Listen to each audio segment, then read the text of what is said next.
ಹೆಸರು ಐಶ್ವರ್ಯ ಸುರೇಶ್ ಪೂಜಾರ್. ನನ್ನ ಶಾಲೆ ಹೆಸರು ಜಯ ಗುರುನಾಥ್ ಹೈಸ್ಕೂಲ್. ನಾನು 10ನೇ ತರಗತಿಯಲ್ಲಿ ಓದುತ್ತಿದ್ದೇನೆ.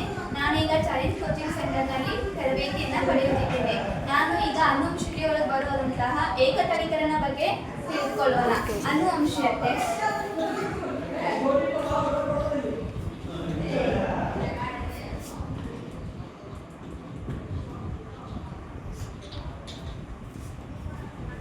ಅನುವಂಶೀಯತೆ ಅನುವಂಶೀಯತೆ ಅಂದ್ರೆ ಏನ? ಅನುವಂಶೀಯತೆ ಅಂದ್ರೆ ಜೀವಿ ಒಂದರ ಸಾಮಾನ್ಯ ಗುಣಗಳು ಮತ್ತು ವಿಭಿನ್ನ ಗುಣಗಳು ಪೀಳಿಗೆಯಿಂದ ಇನ್ನೊಂದು ಪೀಳಿಗೆಗೆ ವರ್ಗಾವಣೆಗೊಳ್ಳುವುದನ್ನ ಅನುವಂಶೀಯತೆ ಅನ್ನೋರು. ಅನುವಂಶೀಯತೆ ಒಳಗ 2 ಬರ್ತಾವ, ಒಂದು ಏಕತಳೀಕರಣ ಮತ್ತು ಒಂದು ದ್ವಿತಳೀಕರಣ.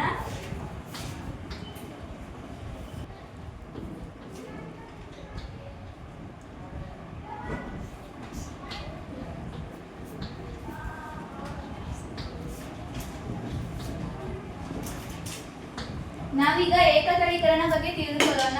ಏಕತಳೀಕರಣ ಅಂದ್ರೆ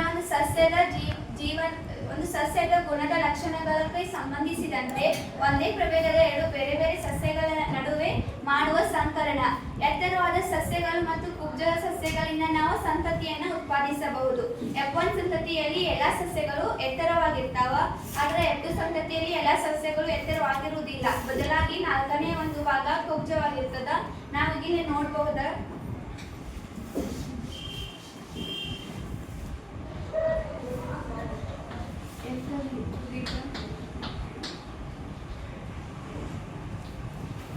Capital T, small t.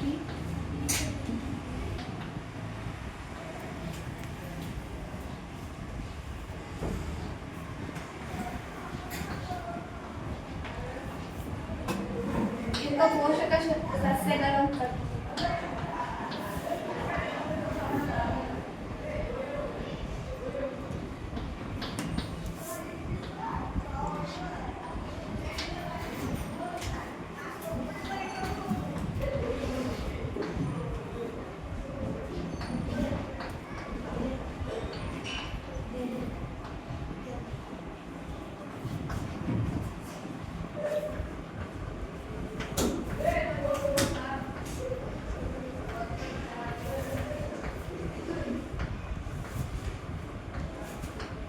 F1 ಸಂತತಿಯ ಸ್ವಕೀಯ ಪರಾಗಸ್ಪರ್ಶದಿಂದ F2 ಸಂತತಿಯಲ್ಲಿ ಎಲ್ಲಾ ಸಸ್ಯಗಳು ಎತ್ತರವಾಗಿರುವುದಿಲ್ಲ.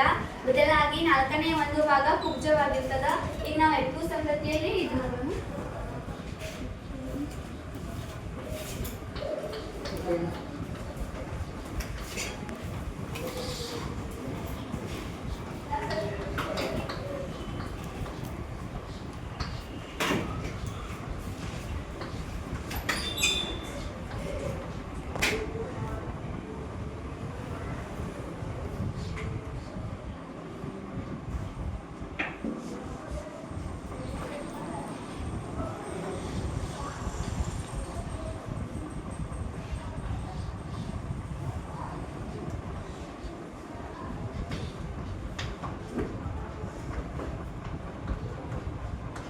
ಇದನ್ನ ಎತ್ತರ, ಇದನ್ನು ಎತ್ತರ.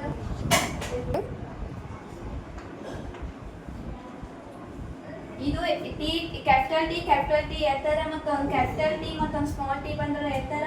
ಕ್ಯಾಪಿಟಲ್ ಟಿ ಮತ್ತು ಸ್ಮಾಲ್ ಟಿ ಎತ್ತರ, ಮತ್ತು ಇವು 2 ಸ್ಮಾಲ್ ಟಿ ಬಂದಾವಲ್ಲ, ಅದಕ್ಕೆ ಸಂಬಂಧಿಸಿದ ಗಿಡ್ಡ ತಗೊಳ್ಳೋದ. ಈಗ ನಾವು ಚಕ್ಕರ್ ಬೋರ್ಡನ್ನು ರಚಿಸೋಣ.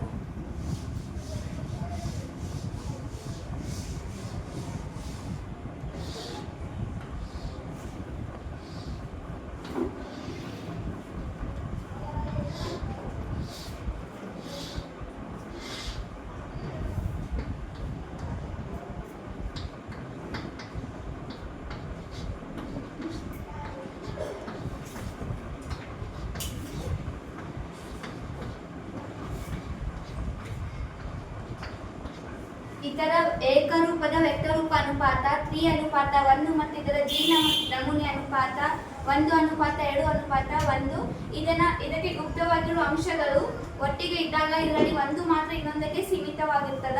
F1 ಸಂತತಿಯಲ್ಲಿ ಪ್ರಕಟವಾಗುವುದನ್ನ ಪ್ರಬಲ ಗುಣ ಅಂತಾರ ಮತ್ತು ಗುಪ್ತವಾಗಿರುವುದನ್ನ ದುರ್ಬಲ ಗುಣ ಅಂತಾರ. Thank you.